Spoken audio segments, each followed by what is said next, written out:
So our podcast is called The New Dad Rock. What does that mean? Is it rock for new dads?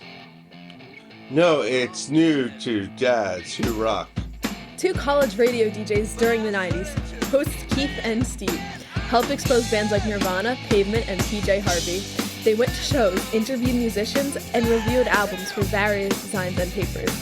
They worked security at concerts and once even did load-in for Fish. Now, they're dads. Whether you want to explore lesser-known music or take a trip down memory lane, tune into The New Dad Rock. Join hosts Keith and Steve as they navigate the ages together, sharing their love of music across various eras and genres. Always well-intentioned, often well-informed, seldom boring, The New Dad Rock will expand your mind. All right. I always thought of it as like updated dad rock. No, I know you did. No. Wait, I'm the guy who always... Each word is different, and the emphasis changes the game. And we can change the emphasis based on what we're talking about. At the most fundamental, what is dad rock? Like, what is your definition? Okay, what a kid's dad listens to. And the new dad rock, in that regards, was, it was like 10, 20 years later. I don't know, it's King Gizzard. I don't know. I thought, because, at one time, there was a specific it was Pearl Jam. Dad rock. Yeah, totally. It was like middle-aged. Yeah, it was middle-aged dads that were in their teens or 20s during like the 70s, 80s, 90s, and it was like classic guitar-driven rock. Yeah, that, you know. Exactly. And part of the reason I wanted to do this show is because this is the era where I kind of lost my track. I had like no one that I was going to see shows with, all that kind of things. So like modern dad rock, when like the journalists talk about it, I think it's like the Black Keys or Kings of Leon or Greta Van Fleet or Imagine Dragons, like that kind of stuff? Or is it like The National, The War on Drugs, Pearl Jam? What do you like? Am I talking crazy? Yeah, you are. You just named 7 bands that blow, and they don't blow. But I get what you're saying. No, they're in the game. They're in the field. Yeah. They're in the mix. But like, I don't. And that was my whole thing. Like that era, it was like those were the bands that were popular, and I was like, I wouldn't go so far as to say they suck, but those are bands that I'm not necessarily a fan of. Totally. So exactly. And during the 80s and 90s, I didn't listen to the popular bands either. I listened to like the weird stuff. Like cool people did not listen to the Butthole Surfers in the 80s. Yeah, I think because we came up with the new dad rock, we get to define it. But I also think like Tame Impala. Tame Impala might be good, but I don't know. I don't enjoy them. Maybe I should. Yeah. I liked their first 2 albums a lot. Okay, cool. I really did. And then Currents came out, which was the one that they blew up on. And that was the one I was like, That was right around the time I got my record player. It was one of the first records I bought. And I literally gave it to my friend Pete because I didn't even like listening to it. And I don't even think he ever listens to records. But anyway, Pete has my Tame Impala Currents record that I was like, here you go. Wait, so you think the format of the way you listen to it could impact the way you enjoy it? No, I don't think it was anything to do with the format. But I was like, I don't even want to, I'm not going to listen to that. And, records are a pain in the ass, You have to really want to listen to it. So if it's not something you like, you're never going to put it on because it's a lot of work. Oh, my God. You ever go to setlist.fm.com? All the time, dude. All the time. I go daily. So what's the last show you went to on setlist.fm.com? I'm sure, King Gizzard just dropped a couple new bootlegs from 2023. Wow. So Remlinger Falls. Yeah, I know what you're talking about. Yeah. Yeah. And then, what do you call it? Red Rocks. And earlier this year, the Caverns show from 2023. Oh, wait. That's so funny. I just imagine it doesn't matter how good those shows were. They were so long ago and they're better musicians now. So I automatically discount all new shows for a jam band. I really do. Yeah, but I go back to 2023, and it's funny the subtle differences that you see over 2 years. So 2 years ago, they were very into like teases, and every song had teased like four different songs. Okay. Whereas now they'll like jam things, they'll like dip into one other song for a while and come back. But back then it was like, 5 different songs in the jam, and you're like, okay, it's still the dripping. You're like, calm down, dude. Yeah, dude. Yeah. It was kind of funny. So interesting. Yeah. Wow. So I don't know. At work, do you have like a bunch of corporate terms at work that you have to deal with, like that you're like, this is ridiculous? Well, not so much, but I know what you're talking about. There are. Yeah. So we we have one. It's called the 3Ds. 3Ds. Yeah. And it's called, for us, it's deglobalization, digitalization, and decarbonization. Wait, what was the last one? Decarbonization. Okay, that's great. So digitalization, everything going into the cloud, Totally. Everything touchless, all that kind of stuff. Decarbonization. Yeah. Renewable energy is the cheapest thing. All the data farms and data centers that are being built to support bullshit. AI need renewable power. Totally. And then deglobalization, because nobody wants to trade with anybody anymore. Plus, everyone wants to secure their energy chain, their AI chain. They want latency, all that stuff. So those are the 3. Okay. But if you look, the 3Ds is something that has been around forever. There's always something that comes as the 3Ds. And one of them is, think of Luigi Mangione. One of his bullets said delay, defend, and deny, which is the health insurance industry tactic. And then the other 3Ds of anti-Semitism, delegitimization, demonization, and double standards. So 3Ds have a bit of a negative connotation, I guess. Much like Bono did with Charles Manson and Helter Skelter, we're stealing it back. No, I like this. I like your representation of the game. Yeah. So I've come up with 3 D bands, not D bags, D bands from the early 2000s. The first decade, the aughts or the noughts, whatever they're called. And we're going to decide whether these bands are the new dad rock. All right. All right. So are you ready? Yes, I'm ready. All right. So the first one up is Death Cab for Cutie. Oh. And I'm going to Whoa. Yeah. And I'm going to include the Postal Service too. Oh, dude. Okay. So I think it's borderline. I mean, it depends how new you want the dad rock to be. Like, that's my wedding song is I'll Follow You Into the Dark. Exactly. So I was there. I was at your wedding, man. I know you were. I know this. I was sweating my ass off in a 3-piece tuxedo. You look great. Who is your partner? Was it Renee? I'm sorry to say I don't remember. No, dude, I remember nothing. You don't have to apologize at all. What I do remember, so you got married in June what? 14th? No, 2008. No, the date of June. 14th. Flag Day. So June 14th. Yep. Violet was born on July 23rd. So Kristen was at your wedding. 8 months pregnant. Oh, good for her. It was like 100 degrees out. I'm sorry. And I was in the wedding party. So I was off doing stuff the whole day. Fun stuff. So she had to hang out with Dave Laney. So essentially her and Dave Laney was her date to that wedding. Well, I appreciate her coming. And then the next day I went home and I went and saw Iron Maiden.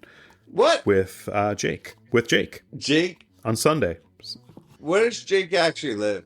Massapequa? Jake lives in Massapequa Park. Where'd you see Iron Maiden? At Madison Square Garden. So you got married in Philly. Shit. Holy Sunday shit. morning, we wake up, we have breakfast, Yeah. and then Sunday afternoon, I drive home. Holy shit.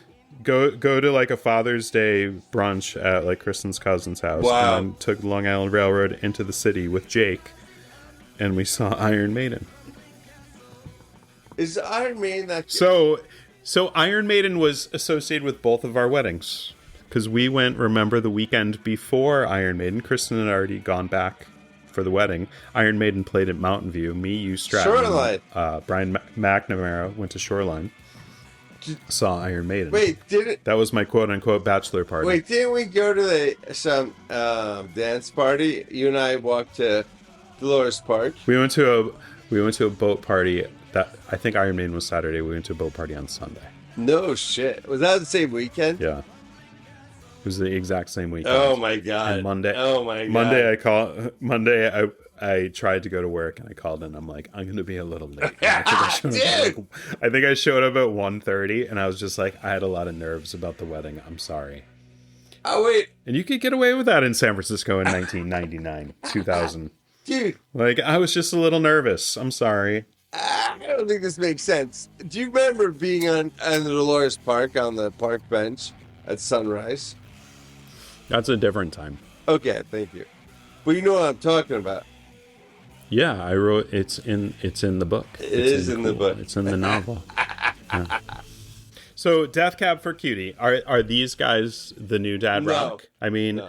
so I think they're dad rock. Yes. I think they are right down the middle of the Yes. fairway traditional dad rock. Yes. So for listeners that don't know, Death Cab for Cutie, main guy is Ben Gibbard. Started as a solo project, early 2000s. Their most notable album for me, Transatlanticism in 2003. Agreed. That was the shit. Agreed. Their title track was also like the coda of 6 Feet Under. So like when the red-haired girl is driving away in like her hearse, they're playing "I Need You So Much Closer." Like it was like a Death Cab music video. And then Plans from 2005, which is the song that your wedding song was on. Those two albums, if you're going to check out Death Cab, Transatlanticism and Plans, 2003, 2005. I actually saw them in concert. Have you ever seen them in concert? Twice. I saw... Okay. I'll real quick tell you about when I saw them, but you have to tell me. So I used to work in 30 Rock, and in the building was the Carson Daly Show, and they actually filmed in the same studio as Saturday Night Live. Anyway, the Carson Daly Show had Death Cab for Cutie on. I'm like, oh, I'm going to try to get tickets, and it was just downstairs. So I got tickets, and they played The Sound of Settling, and so I saw Death Cab on the Carson Daly Show. That's amazing, dude. I saw that at the Fillmore when I lived nearby. Okay. What year would that been? Was that like during Plans, that era, or No, I think it was Transatlanticism, 2008. no? That would have been, I forget the name of that one. It had the really long opening track. It had like digital readout kind of album cover.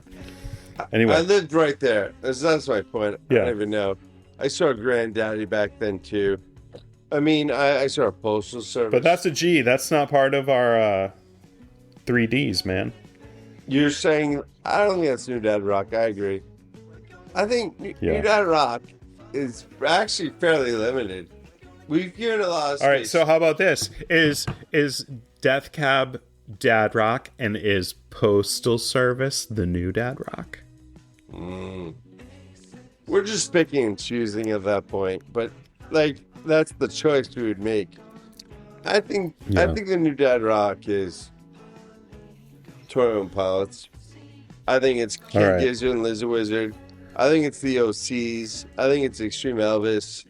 Like, I don't know. I think Anthony, like Ben Gibbard, you can put smackly in. Okay, so the new dad rock can be any era. I think we established between the 70s and 90s episodes. It can be any era. So during the 2000s, obviously 21 Pilots and King Gizzard weren't around then. So the bands that were bubbling under. So The next one is, and I'm not sure if they're the dad rock or the new dad rock, is the Decemberists. Oh, So yeah. these guys have 9 albums. The most recent came out in 2024. No. No. Why are you so strongly opposed? It's so boring. It's boring, dude. I mean, these guys were very literal, very erudite, very Boring. Paint a picture with their story. And I'll say their first few albums, Picaresque in 2005, The Crane Wife in 2006, and anything before that, it was a little bit unique. It was a little bit novel. It told a story like Arab Strap might. It told a story like Steady might. But that being said, in 2006, The Crane Wife was voted NPR listeners' favorite album of the year. And that, to me, puts them safely in dad rock territory. If NPR is voting you the best of anything in the current time, this is 2006, I think it's dad rock. I mean, I would recommend Picaresque if anyone ever wanted to try the Decemberists, despite Keith's vehement opposal to it. One interesting fact is the song Sons and Daughters from their album Crane Wife was performed by the characters at the Schrute family farm, like on The Office, when, Right? Serious? back when Dwight Schrute was getting married, and I think they were trying to make it a spinoff, and one of his cousins was Badger from Breaking Bad. Wow. So we're saying the Decemberists, definitely dad rock, not the new dad rock. My last D of the 3 Ds from this era is Deerhunter. And this one, I'm going to say, is the new dad rock. Do you know anything about Deerhunter, Keith? Uh-huh. I don't think we've ever talked about Deerhunter on the new dad rock. Maybe in passing. So Bradford Cox is the main guy. He has Marfan syndrome. He's very tall and lanky and anyway, very almost alien-like. 8 albums. The most recent, though, is only in 2019. Why has everything already disappeared? My favorite by them is 2005 Microcastle, and Halcyon Digest from 2010 gets a lot of plaudits around the interwebs. Uh-huh. And then in addition, Bradford Cox has 3 solo albums under the band Atlas Sounds. Nice. I've never seen either of these bands. I would like to see them, but I'd only want them to play like the songs I like. I feel like, so what did I say? Deerhunter has 8 albums. Atlas Sound has 3 albums. So it's 11 albums to choose from. I probably really like 25 of their songs. Really? And the rest of them are I could take or leave. So, at their best, they're almost Pavement-esque or Modest Mouse-esque. But in the end, I don't know. So Deerhunter, anything you can say, or would you like me to send you a 15-song sampler of Deerhunter and Atlas Sound, and you're going to be like, hey, these songs are awesome. And I'll be like, yeah, they have 10 more pretty good songs. All right, so far we're trying to do 3Ds. We have Death Cab, no, dad rock. Decemberists, no, dad rock. Deerhunter, maybe the new dad rock. And I will throw out a bonus D just to give us one that is definitely the new dad rock. And this is Disappears. This is the band who later became Facts. So 2010 to 2015, The Disappears. 2018 to current, Facts. The main guy is Brian Case. Some intertwining members between both bands. Each of them have put out 5 albums, although some of them are only like 30 minutes. So anyway, I did see them in Brooklyn. They played all of David Bowie's Low. This would have been The Disappears. Wow. They had 1 set of their music, 1 set David Bowie's Low. Disappears. Who later became Facts. You remember the great Facts live streams. Yeah, dude, I saw Facts. Just the Facts, man. What will you say about Facts? Do you Just- recall anything? Here's what I recall. They were legit. And I mean that. Like, It's music that you can't deny. Yeah. Just like 21 Pilots. Like, yeah. You just have to love eat it. 21 Pilots. There's a lot of music you listen to where you're like, forget it. It doesn't matter. But when you see it live, you're like, this is real shit. And Fax was real shit. But I don't remember the songs. And the earlier Ben Real shit, disappears. real shit, never tell a lie, The new never Dad Rock tell a Tea. lie. The 3Ds. Did we lose you again? I am there. Are you there? You're gone. I thank you for listening to the New Dad Rock, where we try to define what the new is, and what the dad is, and what everything in between is. We are the New Dad Rock. 3Ds out. Out. Good night. Thank you for listening to your underpants.